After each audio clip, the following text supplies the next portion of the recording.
বাংলাদেশে এমন শক্তি আর নাই আল্লাহ ছাড়া। শেখ হাসিনা বাংলাদেশে আবার আসতে।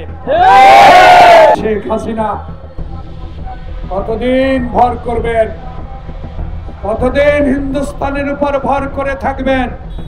কিন্তু উপরে আছে আল্লাহ, যে কোরআন ধর্ম ইসলাম আমি বিশ্বাস করি, সেই কারণে আপনার শেষ আশ্রয়স্থল ওই হিন্দুস্তান। এখনো হিন্দুস্তান থেকে বসে বসে টিপ টিপ করেন, এখনো আপনার ব্যবহার, এখনো আপনার কথায় মনে হয় বাংলাদেশে আপনি আসবেন। এই পবিত্র জাতীয় প্রেস ক্লাবের সামনে যে সাংবাদিকরা কথা বলতে পারেন নাই, তাদের সামনেই জোহরের নামাজের আগে কথা দিয়ে গেলাম, বাংলাদেশে এমন শক্তি আর নাই আল্লাহ ছাড়া।